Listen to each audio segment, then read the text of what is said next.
Imagine losing absolutely everything. Your home, your career, your life's work, your family, and even your own name. Imagine being stripped down to nothing but a number tattooed on your arm, standing barefoot in the freezing snow. In a place where human life is worth less than a bowl of watery soup, could you still find a reason to wake up the next morning? Viktor Frankl did.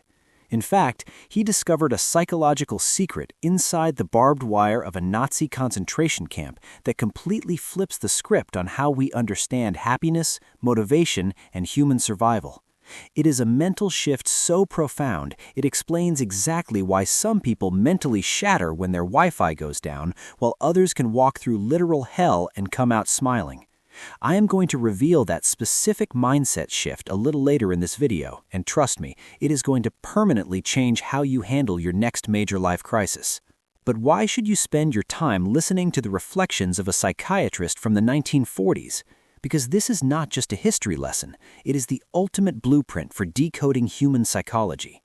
Understanding the lessons in this book will give you an X-ray vision into what truly drives the people around you, revealing their hidden motives and fears. It will teach you the psychology of influence by showing you how people react under extreme pressure, and most importantly, it will hand you the tools to bulletproof your own mind against the daily grind, anxiety, and burnout we all face. To understand the sheer power of Frankl's insights, you have to picture the laboratory where he tested them. Auschwitz. As a prisoner, Frankl watched the people around him with the trained eyes of a psychiatrist.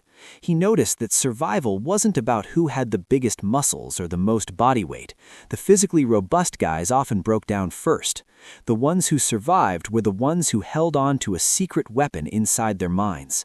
Frankl observed a fascinating yet tragic pattern. In the camps, prisoners were occasionally given a tiny ration of cheap cigarettes as a reward for brutal labor.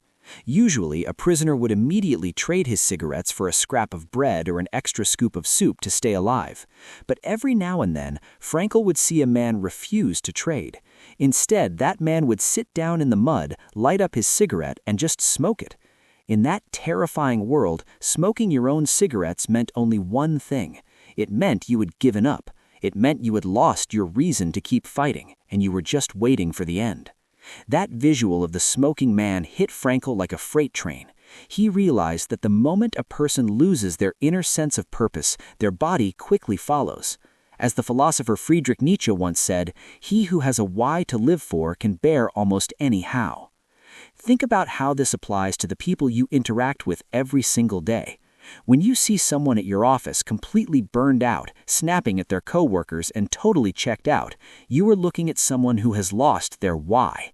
They are symbolically smoking their cigarettes. If you want to communicate better, influence people, or even just be a better friend, stop looking at their bad attitude and start looking for their missing purpose. When you understand what gives a person meaning, you understand how to motivate them. Frankl realized that the modern world has sold us a massive lie about happiness. We are told to chase it. We hustle. We buy the newest iPhone. We go on the perfect vacations, all in this frantic pursuit of feeling good.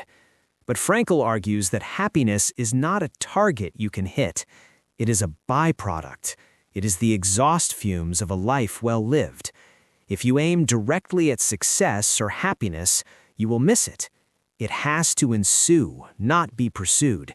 It only shows up when you dedicate yourself to a cause greater than yourself or to another person. So how do we actually find this elusive meaning? Frankl says there are 3 distinct paths, and you can walk down any of them today. The first path is through creating a work or doing a deed.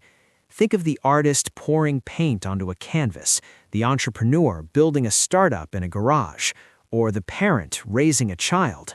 It is the act of putting something entirely new out into the universe. The second path is through experiencing something or encountering someone. This is about truth, beauty, nature, and most importantly, love. Frankl kept himself alive by simply closing his eyes during grueling marches in the snow and picturing his wife's face. He would have full conversations with her in his mind. He didn't even know if she was still alive, but that love was a force field that protected his sanity from the horrors around him. But what happens when you cannot create anything and you are ripped away from the people you love? What happens when you are stuck in a situation that is purely painful and unavoidable? This brings us to Frankl's third and most powerful path to meaning: the attitude we take toward unavoidable suffering. There is an incredible story in the book about an elderly doctor who came to Frankl's clinic in Vienna after the war. The old man was crushed by severe depression because his wife, whom he loved more than anything, had died 2 years earlier. He just couldn't get over it. Frankl didn't give him a pill or a generic pep talk. Instead, he looked the old man in the eye and asked a simple question: what would have happened if you had died first and your wife had survived you? The old doctor looked horrified. He said, "Oh, that would have been terrible for her. She would have suffered incredibly." Frankl then smiled gently and pointed out that by outliving her, he had actually spared her from that exact suffering. The price he was paying for her peace was his own grief. In a split second, the old man's pain didn't go away, but it transformed. It was no longer empty torture. It was a sacrifice. He shook Frankl's hand and calmly walked out of the office. Whenever you are stuck in a miserable situation, a toxic job you can't quit yet, a nasty breakup, or a massive failure, you can flip the script. Stop asking why this is happening to you and start asking what this is demanding of you. How can you bear this heavy load in a way that makes you proud? This brings us back to that open loop, that profound mental shift I promised to reveal. The ultimate secret Frankl discovered in the camps is a concept called tragic optimism. It is the realization that between a stimulus and your response, there is a space. Imagine it like a giant pause button in your brain. Someone cuts you off in traffic, that is the stimulus. You flipping them off and ruining your own morning, that is the response. But in that tiny fraction of a second between the two, you have absolute freedom. You have the power to choose your reaction.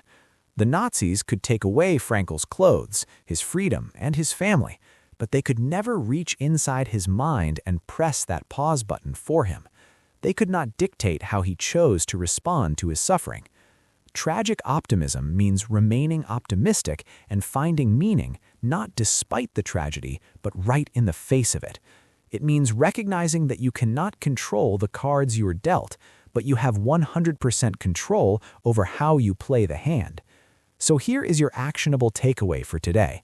Next time you feel completely overwhelmed or unfairly treated, visualize that giant pause button. Take a breath and step into that space between what is happening to you and how you react. Ask yourself, what is life asking of me in this exact moment? Take control of your response, and you take control of your life. If this mindset shift resonated with you, I highly recommend you grab a copy of Viktor Frankl's Man's Search for Meaning and read it cover to cover. It is a quick read, but it packs a punch that will last a lifetime. Hit that subscribe button and tap the like icon so you never miss out on these powerful book insights. And I want to hear from you. Drop a comment below and let me know how you plan to use the pause button in your own life this week. Keep reading, keep growing, and I will see you in the next video.